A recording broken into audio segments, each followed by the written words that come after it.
Hello students, मेरा नाम है सोनू कुमार और आपका स्वागत है अल्फा क्लासेस में। आज का हमारा टॉपिक है पॉलिनोमियल्स। पॉलिनोमियल एनसीईआरटी बुक का सेकंड चैप्टर है और हर साल 7-8 नंबर का आता है। ये पिछले साल भी 7 नंबर का आया था। तो इस चैप्टर के अंदर हम लोग पढ़ेंगे कि भाई अलजेब्रिक एक्सप्रेशंस को कैसे कैसे हम लोगों ने नाइन्थ हम लोग पढ़ा था फर्स्ट टाइम इसको, इसमें थोड़ा सा मॉडिफाई होकर आई है।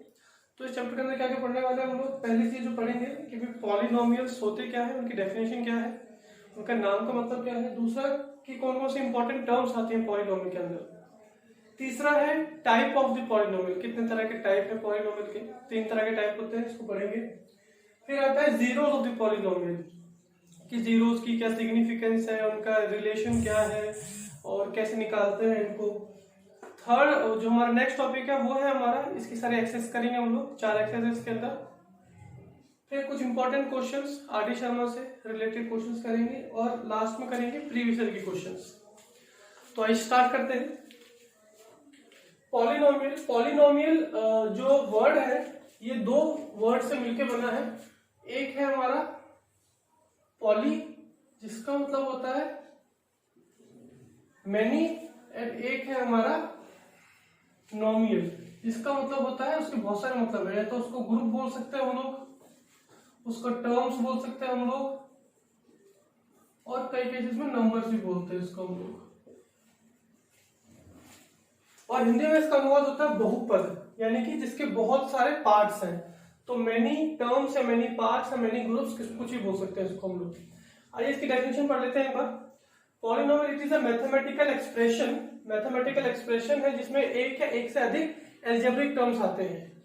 अब एल्जेब्रिक टर्म कौन कौन से हो गए हमारे पास। एक हो गया हमारे पास कांस्टेंट, एक है वेरिएबल और एक है एक्सपोनेंट। अब ये 3 तरह के हमारे पास एल्जेब्रिक टर्म्स हैं। कांस्टेंट कौन सी टर्म्स होती है। कांस्टेंट वो टर्म्स है जिनकी वैल्यू रहती है हमेशा फिक्स्ड। वेरिएबल्स वो टर्म है जिनकी वैल्यू फिक्स नहीं होती है। और एक्सपोनेंट वो टर्म है जिसमें हमारे पास वेरिएबल के ऊपर हम लोग न्यूमेरिकल पावर लगाते हैं। इसको थोड़ा और आगे डिटेल पढ़ेंगे हम लोग। अब ये जो हमारी तीनों टर्म्स हैं, कांस्टेंट, वेरिएबल एंड एक्सपोनेंट, ये एक दूसरे से सेपरेट होती है प्लस और माइनस के साइन से। जब एक वेरिएबल और एक कांस्टेंट के बीच में प्लस का साइन आ जाएगा तो हम लोग बोलेंगे क्या कि ये लोग एक जुड़ के एक नई पॉलिनोमियल टर्म बना रहे हैं। अब कुछ केसेस में क्या होता है, हमारे जो कांस्टेंट होते हैं वो मैथमेटिकली मल्टीप्लाई होते हैं किससे, किसी एक या एक से अधिक वेरिएबल से। किसी वेरिएबल से हम कैसे लिख सकते हैं इसको हम लोग, 3x का square plus 7x plus 6y, यानी कि हमारा एक एक कांस्टेंट अलग अलग वेरिएबल से मल्टीप्लाई हो रहा है। और नेक्स्ट में क्या लिखा है, each variable each raise to non negative integral power, यानी कि जो पावर है ये वाली किसी भी वेरिएबल की वो कैसी रहेगी, non negative integral power. Non negative का मतलब हो गया कि भाई ये पावर कभी भी -1 नहीं हो सकती, -3 नहीं हो सकती पावर, यानी कि पावर हमेशा कैसी रहेगी, पॉजिटिव। पावर हमेशा कैसी रहनी चाहिए, पॉजिटिव। और इंटीग्रल का मतलब क्या हो गया, इंटीग्रल का मतलब है कि भाई वो रेशियो में नहीं आ सकती पावर, 1/2, 3/5, ये सब पावर इसको हम लोग कंसीडर नहीं कर सकते। पावर कितनी होनी चाहिए, 0 से लेके हम लोग इन्फिनिटी तक जा सकते हैं पावर लेके, इसके अलावा पावर और कुछ नहीं हो सकती इसकी।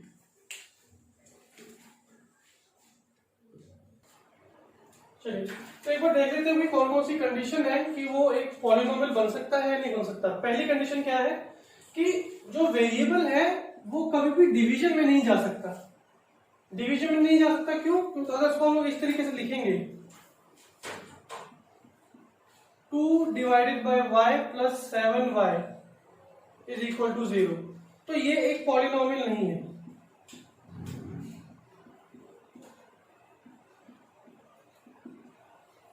Not a polynomial. क्यों नहीं है, क्योंकि हम लोगों ने पिछले ही देखा था कि जो पावर होती है किसी वेरिएबल की वो नॉन नेगेटिव इंटीग्रल पावर होनी चाहिए। तो आप बोलोगे सर ये तो पॉजिटिव ही है ना, नीचे अगर कुछ नहीं है यहाँ पे तो हम लोग इसको 1 ही बोल सकते हैं ना। 1 नहीं बोल सकते, जब ये ऊपर आएगा, जब ये ऊपर आएगा तो क्या लेके आएगा, -1 बन के आएगा, plus 7y is equal to 0। अब इस y की पावर कैसी हो गई, इंटीग्रल है पर कौन सी, नेगेटिव इंटीग्रल है, तो इसीलिए इसको पॉलिनोमियल नहीं बोल सकते। आगे बढ़ते हैं। दूसरी कंडीशन क्या है कि इसका जो वेरिएबल एक्सपोनेंट है उनकी पावर हमेशा कैसी होनी चाहिए, होल नंबर। होल नंबर का मतलब 0 से इंफिनिटी तक आनी चाहिए वो। जैसे कि यहाँ पे देखेंगे कि x की पावर कितनी दी हुई है, 3/2, ये 3/2 पावर, x की पावर 2, y की पावर हाफ। तो ये होल नंबर तो नहीं है, ये तो एक रैशनल नंबर बन गया है, तो यानी कि ये जो है फ्रैक्शनल वाली जो पावर्स है ये भी कंसीडर नहीं की जाएंगी। तो ये भी क्या है, नॉट अ पॉलिनोमियल। क्या ये पॉलिनोमियल है, ये भी नहीं है पॉलिनोमियल, नॉट अ पॉलिनोमियल। ये क्यों नहीं है पॉलिनोमियल, क्योंकि 7t पावर कितनी 1, 7 t का क्या दिया हुआ अंडर रूट, अंडर रूट से जब कोई वैल्यू, अगर अंडर रूट हटाएंगे हम लोग तो अंडर रूट की जगह क्या लगा सकते हैं, पावर कितनी, हाफ, पावर हाफ, यानी कि नॉट इंटीग्रल नहीं रही है, अभी किस में चली गई, फ्रैक्शन में चली गई है, इसीलिए इसको क्या बोलेंगे, ये पॉलिनोमियल कंडीशन सेटिस्फाई नहीं करता है। तो नेक्स्ट है हमारा अलजेब्रिक टर्म्स कौन कौन सी आती हैं पॉलिनोमियल के अंदर। 3 तरह की पढ़ी थी हम लोगों ने, constant values, variable values and exponent values. तो कांस्टेंट कौन सी टर्म्स है, constant are those terms which have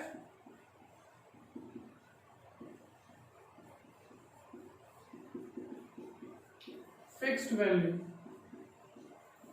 जैसे कि कांस्टेंट जो वर्ड है वो बोला है उसी पे जाता है, जो चेंज नहीं हो रहा होता है, चेंज नहीं हो रहा होता है, यानी कि जैसे कि सपोज करो कोई न्यूमेरिकल वैल्यू, इसके अंदर कौन सा आता है, एग्जांपल क्या होंगे इसके, all numerical values. Numerical values के अगर सपोज करो हमारे पास 2 है, तो 2 यहां पर भी 2 है, कल भी 2 था, परसों भी 2 था, अमेरिका में भी 2 ही बोलेंगे उसको, इंग्लैंड में भी 2 ही बोलेंगे, 2 तो 2 है, कांस्टेंट है, उसकी वैल्यू कभी चेंज नहीं होने वाली है। तो जिनकी वैल्यू कभी समय के साथ एक जगह के उसके हिसाब से चेंज नहीं होगी, तो उसको क्या बोलेंगे हम लोग, कांस्टेंट वैल्यूज। सेकंड है हमारा वेरिएबल। वेरिएबल वो टर्म्स हैं which do not have fixed value। इनकी वैल्यू फिक्स्ड नहीं है, यानी कि इनकी वैल्यू चेंज होती रहती है। वेरिएबल का मतलब भी होता है जो वेरी करता है, वेरी करना मतलब चेंज होना, बदलते रहना। इसका स्वभाव कैसा है, बदलते रहने का। कौन आएगा इसके अंदर, इसके अंदर आएंगे ऑल दी अल्फाबेट्स, हमारे जितने भी अल्फाबेट्स हैं ए से लेके जेड तक, वो सारे इसके अंदर आएंगे। अब सपोज करो कि हमने क्वेश्चन सॉल्व किया, उसमें हमारी x की वैल्यू कितनी आ गई 7, तो क्या नेक्स्ट क्वेश्चन के अंदर भी x की वैल्यू 7 ही आएगी, इसकी कोई गारंटी है, कोई गारंटी नहीं है। x की वैल्यू हो सकता है कभी 7 आए, कभी -14 आए, कभी 2 आए, कभी वापस 7 आ जाए, कभी 0 आए, कभी -7, कभी +4, कभी 0, कभी 7, कुछ भी वैसे वाले वैल्यू आ सकती है। वैल्यू फिक्स नहीं है उसकी x की, हर क्वेश्चन में x की नई वैल्यू आएगी, तो इसी को बोलेंगे हम लोग वेरिएबल, जिनकी वैल्यू फिक्स नहीं है, क्वेश्चन टू क्वेश्चन उनकी वैल्यू चेंज हो रही है। तीसरा है हमारा एक्सपोनेंट। एक्सपोनेंट वो टर्म्स है पॉलिनोमियल की जब एक वेरिएबल के ऊपर हम लोग न्यूमेरिकल पावर लगा देते हैं।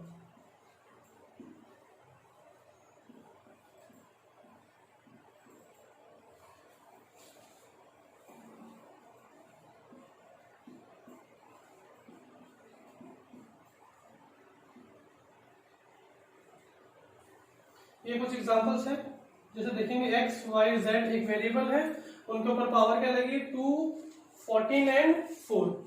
तो ये हमारे कुछ अलजेब्रिक टर्म्स थे जिनके बारे में हमने डिस्कस किया, constant, variable and exponent.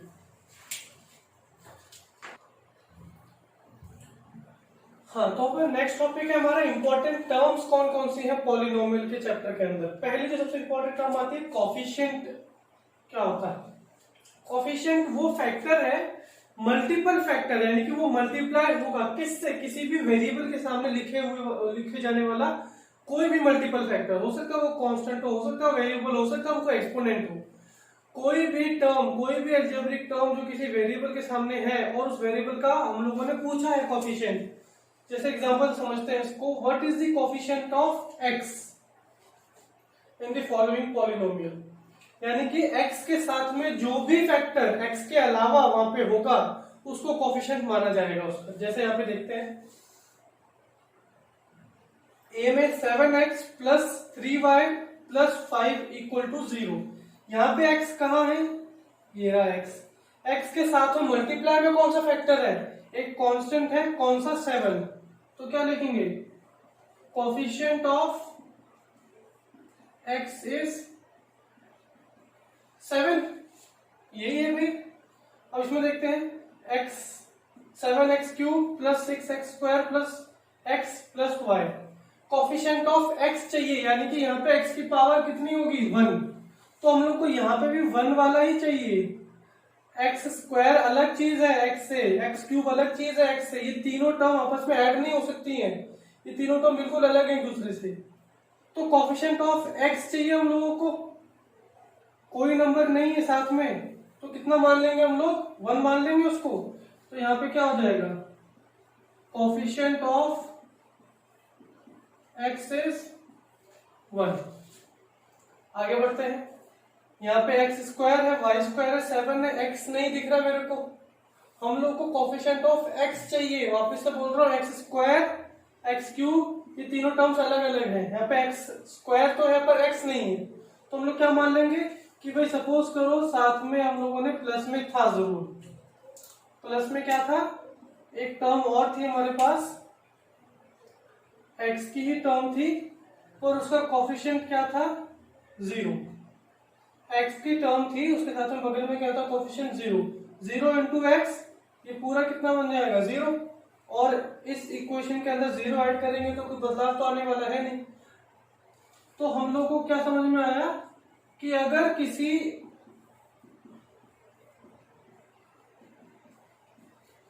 Polynomial में, जैसे कि इसमें हम लोगों को कोई किसी ऐसे वेरिएबल का कोफिशिएंट पूछा है जो वहां पे है ही नहीं, तो उसका कोफिशिएंट कितना मान लेंगे हम लोग 0। ये रहा, वापस समझ लेते हैं एक बार। जैसे कि हम लोगों को बोला कि भाई कोफिशिएंट ऑफ x बताओ, पर इस पॉलिनोमियल के अंदर x कहीं पे है ही नहीं, तो हम लोगों ने क्या किया, हम लोगों ने माना कि भाई प्लस के साथ एक x था यहाँ पे और उसके बगल में मल्टीपल में क्या था 0, तो 0 इंटू एक्स इज 0, तो यानी कि कोई बदलाव नहीं आया हमारे पॉलिनोमियल के अंदर भी, और हम लोग को x का कोफिशिएंट भी मिल गया जो कि कितना है 0। तो जो नेक्स्ट हमारे इंपॉर्टेंट टर्म है वो है डिग्री।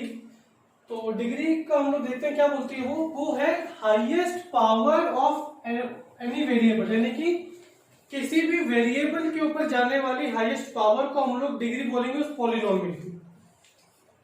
ये सिर्फ और सिर्फ जो डिग्री काउंट होगी वो काउंट होगी किसी वेरिएबल की हाईएस्ट पावर पे, किसी कांस्टेंट की हाईएस्ट पावर को हम लोग डिग्री नहीं बोल सकते हैं, ठीक है। तो इसको एक एग्जांपल समझते हैं हम लोग यहाँ पे एग्जांपल दिया कि भाई इन सारे पॉलिनोमियल्स की डिग्री बताइए क्या है। तो जैसा हम लोगों ने बोला किसी वेरिएबल की एक हाईएस्ट पावर चाहिए हम लोगों को, तो यहाँ पे वेरिएबल कितने दिख रहे हैं, यहाँ पे सिर्फ एक ही वेरिएबल दिख रहा है मेरे को x की पावर कितनी है 2, तो इस क्वेश्चन में इसकी डिग्री कितनी हो जाएगी, डिग्री हो गई इसकी 2। अब इस डिग्री का सिग्निफिकेंस क्या है, वो ये बोलती है मेरे को कि अगर सिंगल वेरिएबल है, जैसे कि ये यहाँ पे सिर्फ x है, यहाँ पे y है, यहाँ पे z है, जितनी उसकी डिग्री होगी उतने नंबर ऑफ उसके सॉल्यूशंस होंगे। जैसे कि क्वाड्रेटिक इक्वेशन हम लोग सॉल्व करते थे 9th क्लास में हम लोगों ने फैक्टराइजेशन किया था, तो उसमें कितने जीरोस आते थे, उसके कितने सॉल्यूशन आते थे, 2 आते थे, क्यूबिक में 3 आएंगे और लीनियर में कितना आएगा 1। तो यहाँ पे देखिए ये क्या है, इसकी डिग्री कितनी है 2, डिग्री 2, तो नंबर ऑफ सॉल्यूशंस भी कितने होंगे इसके 2। आगे बढ़ते हैं, y एक ही वेरिएबल है y है, यहाँ पे y की पावर 5, यहाँ पे y की पावर 3, यहाँ पे y की पावर 1। हाईएस्ट पावर कितनी, हाईएस्ट पावर है 5, तो डिग्री भी कितनी हो जाएगी इसकी 5। आगे बढ़ते हैं, तो यानी कि इसमें डिग्री 5 सोल्यूशन कितने आएंगे इसके, 5 सोल्यूशन आएंगे। आगे बढ़ते हैं, 9z माइनस 7 इक्वल टू 0, कुछ नहीं है तो ऊपर यानी कि कितनी पावर रही होगी इसकी, 1, पावर 1, तो डिग्री कितनी, 1। अगर किसी केस में अगर यहाँ पे 9 लिखा होता तो इसको हम लोग 9 नहीं मान सकते। सपोज करो यहाँ पे अगर 3 लिखा रहता तो क्या पावर इसकी 3 डिग्री 3 मानते, नहीं, किसी वेरिएबल के ऊपर जाने वाली पावर को ही माना जाएगा, ठीक है। तो वेरिएबल के ऊपर पावर 1, तो डिग्री इसकी 1। अब यहाँ पे क्वेश्चन दिया हम लोग को 9 दिया हुआ था, तो इस वाले को पार्ट को मत देखो एक बार, आप सिर्फ इस पार्ट को देखो, 9 दिया हुआ था, 9 के साथ तो कोई वेरिएबल है ही नहीं, तो मैंने अलग से एक वेरिएबल लगाया और उसकी पावर बैठाई मैंने 0, क्योंकि किसी भी वेरिएबल के ऊपर आप x की पावर 0 तो उसको कितना मान लेंगे हम लोग, 1, a की पावर 0 उसको कितना मान लेंगे हम लोग, 1, y की पावर 0 उसको कितना मान लेंगे हम लोग, 1, ठीक है। तो इसकी जगह हम लोग क्या लिख सकते हैं, 9 ब्रैकेट में लिख दिया मैंने 1, तो कुल मिला के वापस 9 ही आएगा। पर इससे लगाने से फायदा क्या हुआ, मेरे को पता चल गया कि भाई एक वेरिएबल था यहाँ पे जिसकी हाईएस्ट पावर कितनी थी, 0, तो डिग्री कितनी होगी इसकी डिग्री हो जाएगी 0। अब देखिए डिग्री से हम लोग को पॉलिनोमियल के बारे में और क्या पता चलता है, अगर किसी पॉलिनोमियल की डिग्री 1 है तो उसको पॉलिनोमियल से उसके सामने एक नाम लग जाए, उसको बोलते हैं लीनियर पॉलिनोमियल, यानी कि उसकी डिग्री है 1। अगर डिग्री आती है 2 तो उसको बोलते हैं क्वाड्रेटिक पॉलिनोमियल, जिसके होंगे 2 सॉल्यूशन। फिर आता है डिग्री अगर 3 है तो उसको बोलेंगे क्यूबिक पॉलिनोमियल, जिसके सॉल्यूशन होंगे 3। चलिए एक हम लोग और चीज देख लेते हैं, इक्वेशन और एक्सप्रेशन में। ये थोड़ी सी एक इंपॉर्टेंट टर्म है जहां पे बच्चे बहुत ज्यादा कंफ्यूज होते हैं। तो इक्वेशन क्या है, जैसे कि हम लोग इक्वेशन के नाम में देख सकते हैं, यहाँ पे एक इक्वल जैसा कुछ पार्ट आ रहा है, इक्वल जैसा कुछ पार्ट आ रहा है, यानी कि इसमें कहीं ना कहीं पे इक्वल एक आता है, कहां पे आता है देखते हैं। ये क्या बोलता है, set of mathematical expression. Mathematical expression जो होते हैं हमारे, जिसमें एक वेरिएबल है, कांस्टेंट है, एक्सपोनेंट का एक पूरा सेट है, वो दूसरे किसी सेट के बराबर होगा। कोई भी मैथमेटिकल एक्सप्रेशन है, तो 2 मैथमेटिकल एक्सप्रेशन एक दूसरे के बराबर होंगी। जैसे ये एक मैथमेटिकल एक्सप्रेशन थी इतनी, और ये एक मैथमेटिकल एक्सप्रेशन है, ये दोनों बराबर हो रहे हैं एक दूसरे के किससे, एक इक्वल टू के साइन से। तो हम लोग क्या बोलेंगे, जब इक्वल टू लग गया 2 मैथमेटिकल एक्सप्रेशंस के बीच में, तो उसको बोल देंगे अब ये क्या बन चुकी है, इक्वेशन इतनी। अगर हम सिर्फ इसकी बात करें, ये एक मैथमेटिकल एक्सप्रेशन थी, ये एक मैथमेटिकल एक्सप्रेशन थी। अगर यहाँ पे साइन प्लस का होता तो कुछ और बात होती, पर यहाँ पे साइन किसका दिया हम लोगों ने, इक्वल का। इक्वल का साइन आते हैं तो ये क्या बन गई, इक्वेशन, ठीक है।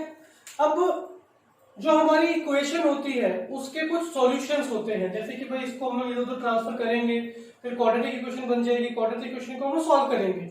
क्वाड्रेटिक इक्वेशन को सॉल्व करते हैं तो उसके कुछ जीरोस आते हैं, कुछ रूट्स आते हैं, कुछ फैक्टर्स आते हैं।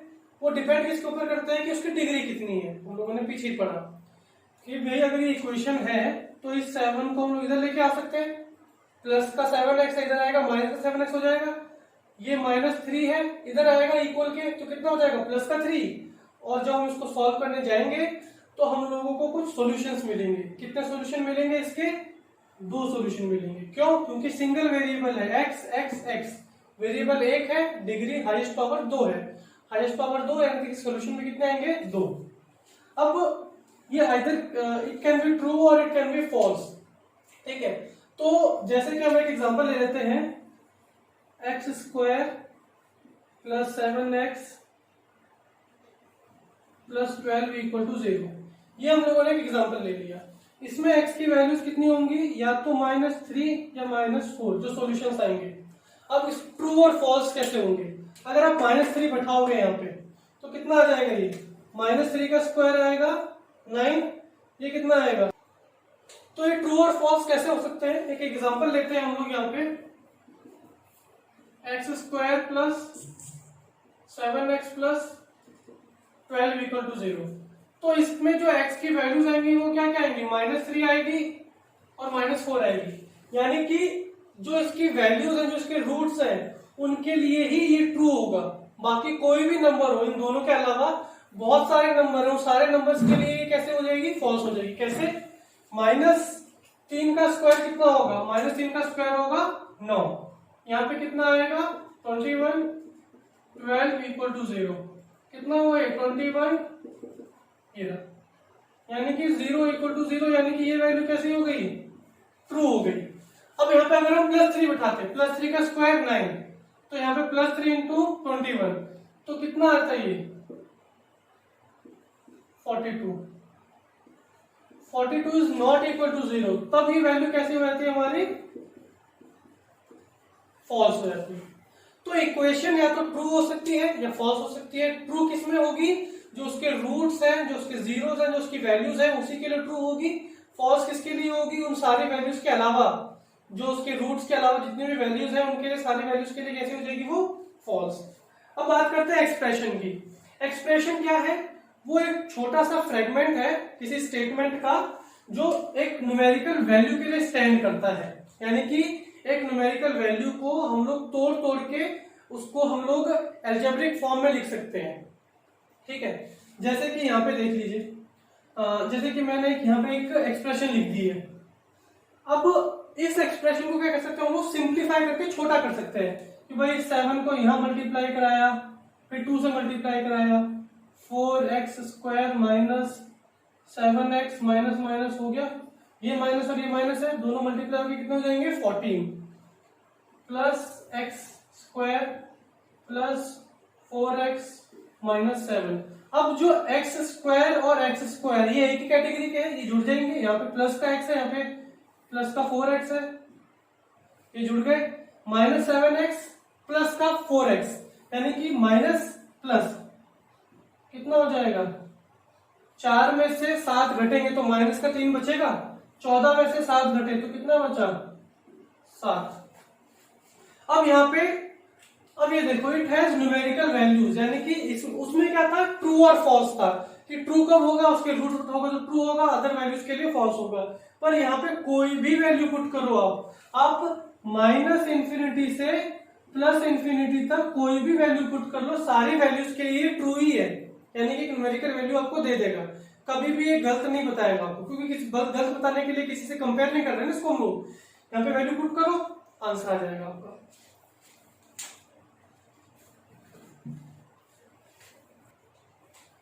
तो ये था इंट्रोडक्शन पॉलिनोमियल्स का। नेक्स्ट लेक्चर हम लोग डिस्कस करेंगे इसके जीरोस के बारे में, कि जीरोस की सिग्निफिकेंस क्या है, उनको कैसे निकालते हैं, उनका रिलेशन क्या है। तो तब तक के लिए धन्यवाद, और आज का लेक्चर देखने के लिए बहुत बहुत शुक्रिया। Thank you.